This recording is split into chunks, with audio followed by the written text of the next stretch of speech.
até o século XIX, era uma eterna releitura dos clássicos, né? Então, quer dizer, a filosofia de Platão, Aristóteles é a filosofia predominante no Império Romano, né? Grandes escritores e estadistas como Cícero, né? Que era um grande... E depois veio o estoicismo, depois do estoicismo e o platonismo entraram no pensamento de Santo Agostinho, que acabou migrando para São Tomás de Aquino como grande aristotélico. Então, isso vem acontecendo até a formação clássica. Começo do século XX, fim do século XIX, era embasada nos clássicos, né? E isso, a meu ver, trouxe uma coisa muito importante. É o mínimo denominador comum das referências culturais, das bases da civilidade, do respeito, da educação, que fez com que as pessoas pudessem discordar, mas nunca discordar da essência dos valores. E isso foi o que manteve a civilização ocidental durante tanto tempo fincada nesses valores. Agora nós perdemos isso. O que você está fazendo com Em Busca da Verdade para resgatar isso e como que as pessoas deparam com essa grande novidade que é reler para Platão, Aristóteles, São Tomás de Aquino ou Santo Agostinho? Dávila, eu vejo que as pessoas estão sedentas por isso, estão sedentas por essa busca da verdade, porque durante tanto tempo, tantas décadas, essa cultura relativista, materialista, hedonista foi tomando conta. A gente vê os resultados disso. A gente vê o caos que está hoje, os valores completamente invertidos e as pessoas, eu diria que estão desesperadas para a gente retomar esses valores universais. Então, eu vejo com muito otimismo isso. Eu acho que a gente está vendo algo especial acontecendo no Brasil. Eu tenho viajado bastante em cada cidade que eu chego. Eu vejo as pessoas querendo mudar de vida, porque eu acho que antes da gente falar sobre sociedade, Dávila, a gente tem que ter uma mudança interior da nossa vida, porque esse é o primeiro passo. Quando a gente fala sobre virtudes, né, vai ser um tema muito presente em toda a filosofia. O que são as virtudes? São hábitos que nos aproximam do bem, né? São bons hábitos. Temos hábitos que nos afastam do bem, que são os vícios, e hábitos que nos aproximam do bem, que são as virtudes. Então, esse é o primeiro passo, né? Cada um de nós, cada pessoa que quer se tornar um líder de verdade, precisa adquirir virtudes, precisa aproximar os hábitos desse caminho que vão levar ela até o bem. Porque senão não adianta, senão a gente fala, eu quero mudar a sociedade, mas aí a minha vida tá uma bagunça, né? Eu tô num relacionamento totalmente caótico, a minha família tá bagunçada, a educação dos filhos. Então não funciona. Primeiro, essa mudança da vida interior é fundamental. E aí quando a gente começa a ter diversas pessoas em posições de liderança passando por essa transformação pessoal, né, essa mudança de fato, essa conexão com os valores eternos, com os valores transcendentais, que é a base de toda a nossa civilização, a gente começa a ter uma liderança muito mais profunda. Mas isso tem que ser verdadeiro, não pode ser da boca para fora, né? A gente tem que, de fato, viver esses valores. Quantas pessoas existem por aí que falam que defendem a família, mas o cara trai a mulher, né, faz um monte de coisa errada. Não adianta, a gente não pode mais se contentar com um nível tão baixo da formação das pessoas. Isso tem que ser verdadeiro, tem que ser de dentro para fora. E quando a gente começa a viver verdadeiramente esses valores, isso começa a ficar nítido para as pessoas, né? E a gente começa a elevar a régua, elevar o nível de erudição das pessoas. E eu vejo que os empresários também, eles estão percebendo, o que a gente vê muito é que muitas pessoas conquistaram muita coisa, fizeram a empresa crescer, adquiriram um patrimônio relevante, mas eu vejo isso muito na experiência quando eu converso com os empresários. Chega um ponto na vida que elas percebem que ganhar dinheiro não é tudo, né? Construir patrimônio não é tudo. Precisa ter algo a mais. A vida precisa de um sentido mais profundo. E normalmente é nesse ponto que as pessoas começam a querer se aprofundar nesses temas.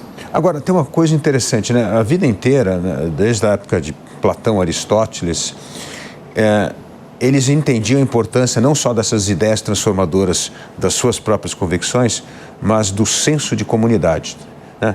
Tanto que Platão criou a academia, depois Aristóteles criou o Liceu, mas tudo isso tinha a ver com essa história que precisamos criar uma comunidade para essa comunidade começar a propagar. E com o tempo, o Edmund Burke falava muito bem isso, né? Dizendo assim, que o importante de criar essa infantaria, esse platoon que ele chamava, que no fundo é a igreja, a escola, a família, as associações, os clubes, tudo isso ajuda a moldar o caráter em torno desses valores. Esse resgate, como você falou, ainda é uma coisa de iniciativa sua, começando com esse grupo. Como é que nós vamos voltar a reconstruir essas comunidades, essas associações, essas outras instituições para fazer parte desse caldo, para você não sentir que você está sozinho nessa caminhada?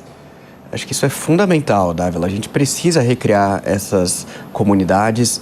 A igreja é um exemplo muito importante. A igreja é a base de toda a nossa civilização, está aí há 2000 anos.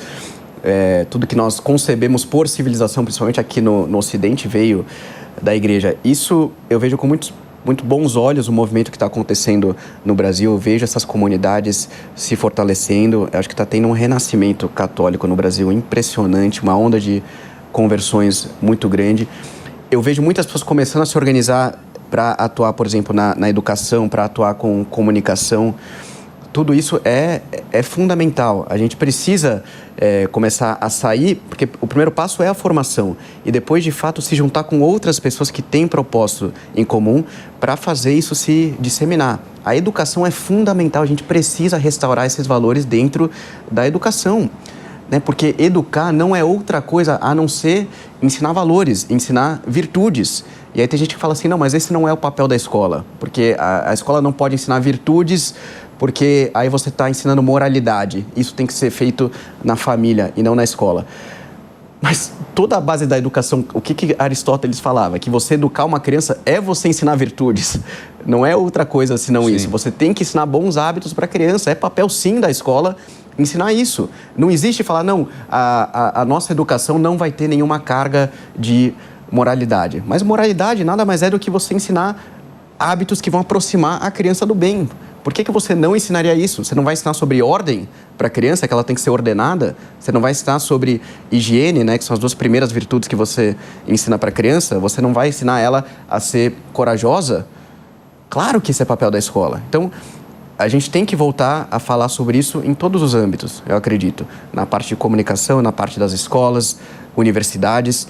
Eu acredito que ao longo do tempo a gente precisa começar a se juntar, conversar e discutir esse tipo de projeto, porque eu acho que as lideranças, principalmente empresariais do Brasil, como você falou na introdução, se afastaram muito desse dever cívico, desse dever público ao longo dos últimos anos, e o resultado a gente está vendo hoje. Então a gente precisa novamente tomar as rédeas e liderar esse tipo de projeto de restauração cultural que é tão necessário hoje em dia.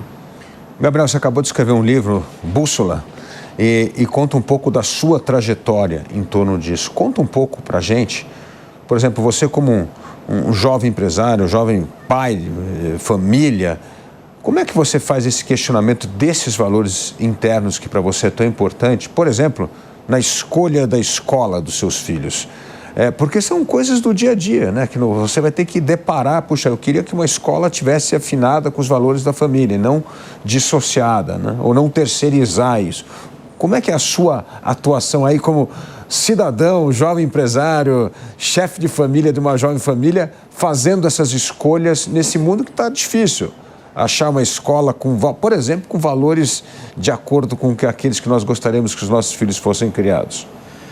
Perfeito, Dávila. No livro Bússola, o subtítulo é uma visão clássica sobre virtude, maturidade e sabedoria. Eu conto muito a minha experiência pessoal, porque eu não tinha nenhum tipo desses valores na minha vida. Na verdade, eu fazia tudo ao contrário. Mas, de fato, eu andava com um manifesto comunista debaixo do braço. Aí comecei a trabalhar com 17 para 18 anos, me curei dessa parte, comecei a ver o que era um boleto para pagar, o que era trabalho. E eu vivi como ateu durante a minha vida toda, praticamente. Nunca tinha nenhum contato com esse tipo de valor transcendental, com Deus, nada disso. E aí, quando eu descobri a filosofia, eu comecei a entender que existia algo a mais, que não é possível que o mundo é só matéria, tem que ter algo a mais. E eu tive uma mudança muito profunda. E quando você passa por um processo desses, eu comecei a enxergar de forma muito clara as falhas do outro lado, Por que as pessoas acabam se apegando a esse tipo de ideologia e elas acabam destruindo a própria vida? Porque se você não tem um ideal maior, pelo qual viver, você vai se afundar nessa mentalidade materialista, hedonista, que no fundo é triste, porque você está vivendo, primeiro, de uma forma egoísta, né? Porque só você interessa.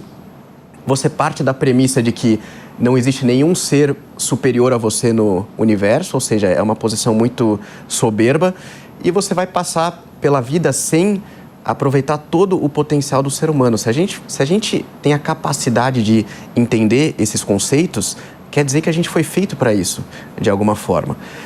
E aí eu vi o impacto que esse tipo de formação teve na minha vida. Então, eu consegui enxergar claramente aonde estão os erros do outro lado. E hoje eu vejo que eu tenho muito mais propósito em tudo que eu faço. Eu sinto que encontrei a minha vocação de levar essa mensagem para outras pessoas. Então, é isso que eu tenho tentado fazer ao longo dos últimos anos.